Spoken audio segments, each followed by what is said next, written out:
Class 9th exercise 6.2 से question number 6 आज देखेंगे हम लोग। इम्पॉर्टेंट क्वेश्चन है।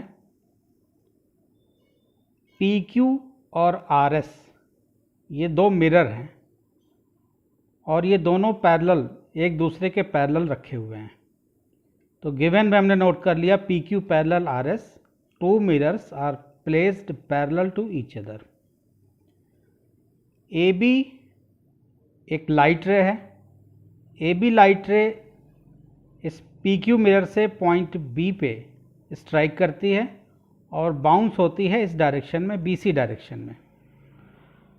यहाँ पे जब ये स्ट्राइक करती है पॉइंट C पे, इस मिरर RS पे, तो यहाँ से ये बाउंस करके D डायरेक्शन में जाती है। आपको to prove AB parallel CD, यानी AB ये वाली लाइन और CD ये वाली लाइन आपको पैरेलल प्रूव करना है। तो हम कंस्ट्रक्शन कर लेते हैं। At point B draw BE parallel PQ। एक हमने BE PQ line, PQ surface पे एक BE हमने परपेंडिकुलर ड्रॉ किया। परपेंडिकुलर का मतलब 90 डिग्री का एंगल यहाँ पे बन रहा है। सिमिलरली पॉइंट C पे हमने CF परपेंडिकुलर ड्रॉ किया RS के ऊपर। Draw CF perpendicular RS। AB और CD को अगर हमको पैरेलल प्रूव करना है तो यहाँ समझिए ये AB हो गया, ये CD हो गया, BC हो गया और ये CD हो गया।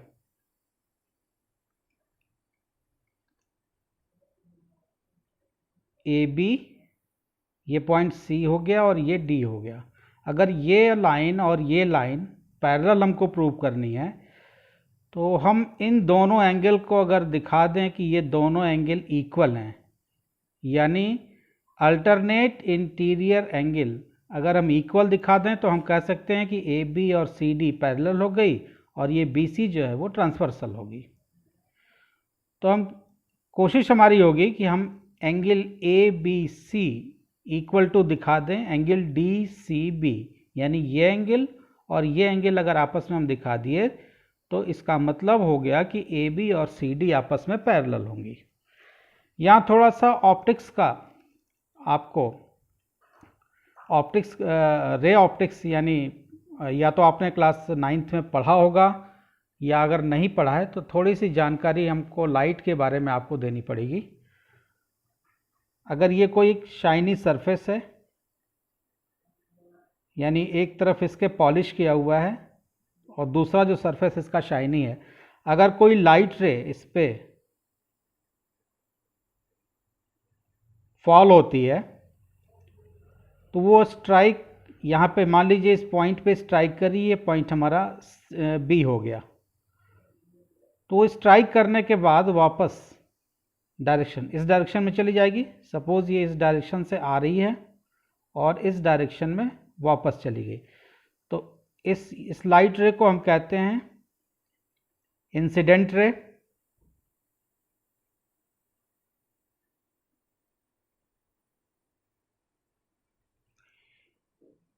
ये लाइट रे हो गई इंसिडेंट रे। ये वाली लाइट रे हो गई रिफ्लेक्टेड रे।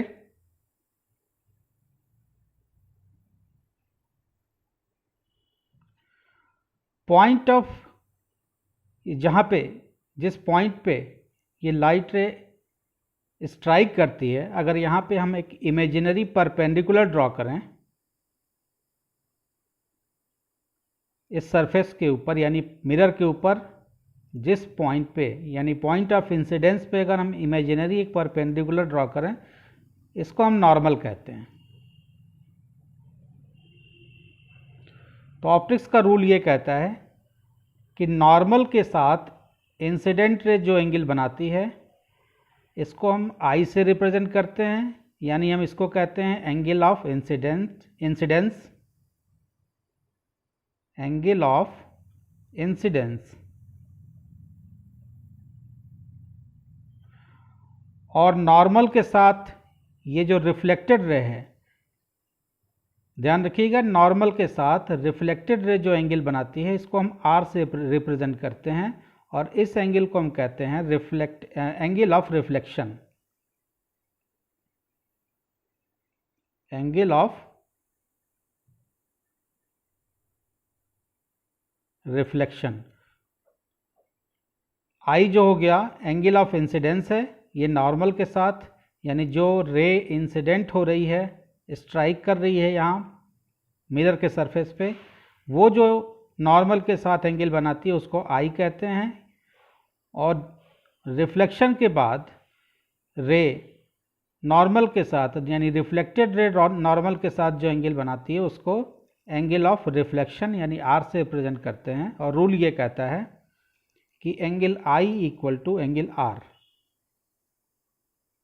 यानी एंगल ऑफ इंसिडेंस और एंगल ऑफ रिफ्लेक्शन जो नॉर्मल के साथ, ये नॉर्मल है हमारा बी एन, नॉर्मल के साथ ये जो एंगल आई और आर बन रहा है ये दोनों आपस में बराबर होते हैं। ये एक कॉन्सेप्ट आपको फिजिक्स में जो ऑप्टिक्स का कॉन्सेप्ट है ये आपको समझना होगा कि एंगल आई और angle R, angle of incidence और एंगल ऑफ रिफ्लेक्शन आपस में बराबर होते हैं। चलिए अब इसको प्रूव करते हैं कि A B parallel C D है।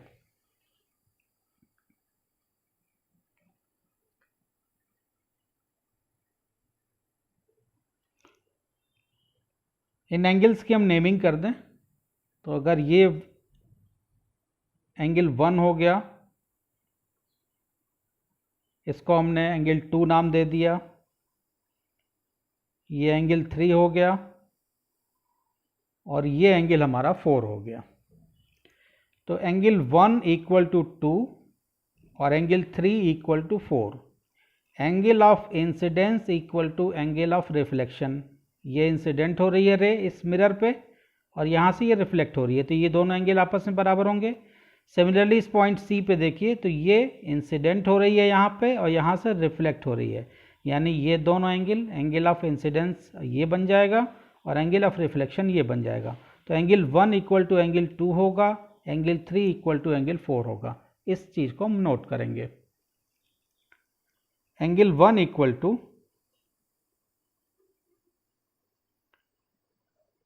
Angle 2 and angle 3 equal to angle 4। इन दोनों का रीज़न हम लिखेंगे angle of incidence,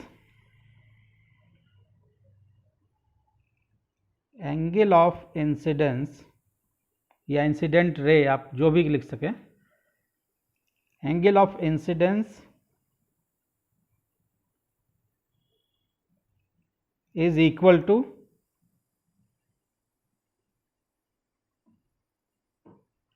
angle of reflection.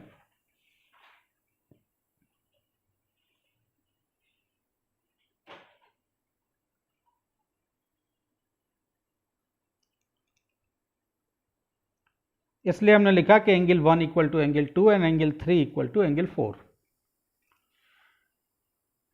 चूंकि ये दोनों लाइनें पैरेलल हैं, पी क्यू आर एस ये दोनों पैरेलल हैं, इसलिए बी ई और सी एफ भी आपस में पैरेलल होंगी। तो हम लिखेंगे since B E parallel C F,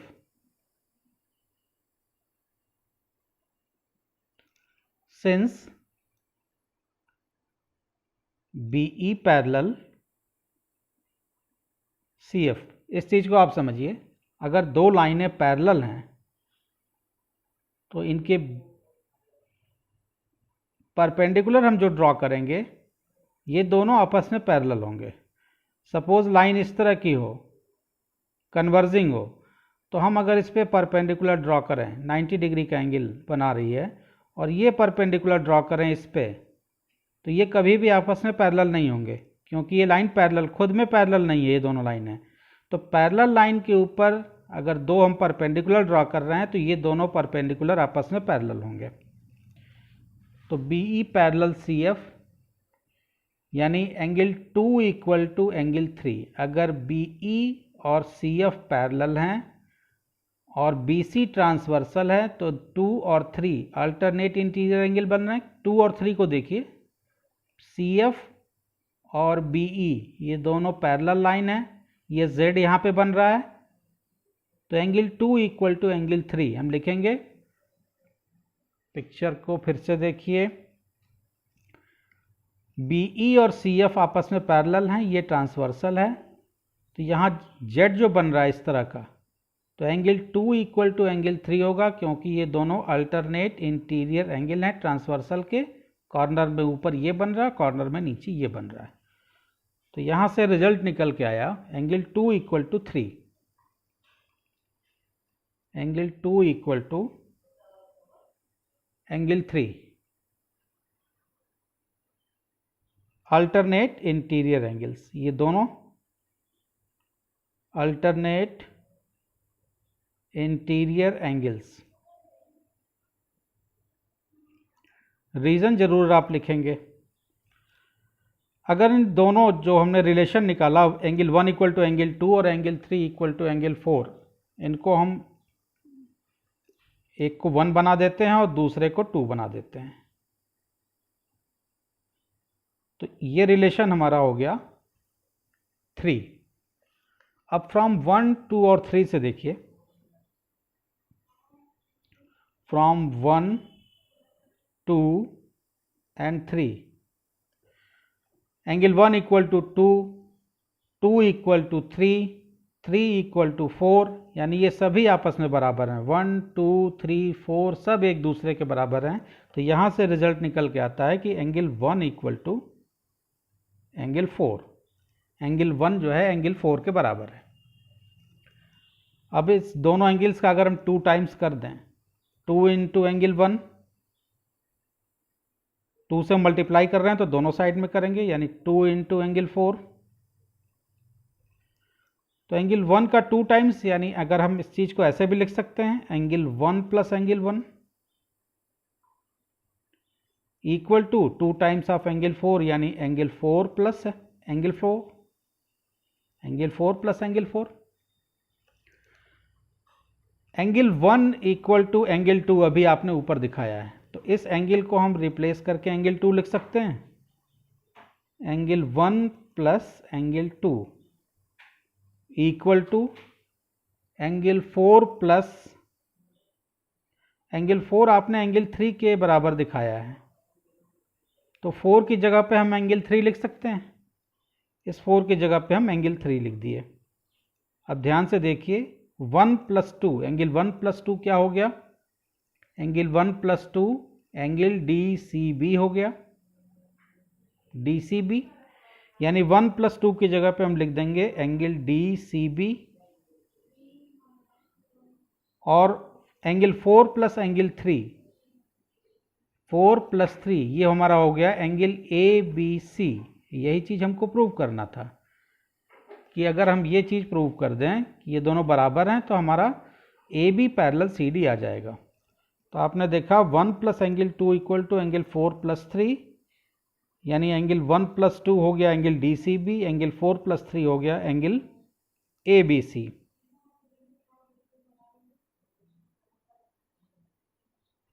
angle 1 plus angle 1, ये जो आपने एंगल 1 प्लस एंगल 2 ये आपने निकाला है कहाँ से? फ्रॉम 1 एंड 2 से। ये जो रिलेशन 1 और 2 आपने नोट किया था, यहाँ से दिया आपने रेफरेंसेस का, from 1 and 2। Angle DCB equal to angle ABC। अब DCB और ACB को देखिए, DCB और ABC देखिए, तो ये दोनों इस ट्रांसवर्सल के इस तरफ और इस तरफ, ये दोनों अल्टरनेट इंटीरियर एंगल हैं, और अल्टरनेट इंटीरियर एंगल अगर इक्वल हो गए तो AB और CD आपस में पैरेलल होंगी। तो इसी चीज़ को हम लिखेंगे angle DCB equal to ABC, but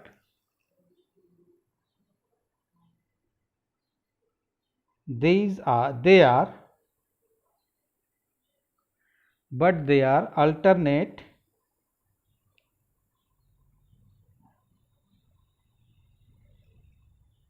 interior angles, लेकिन ये अल्टरनेट इंटीरियर एंगल्स भी हैं।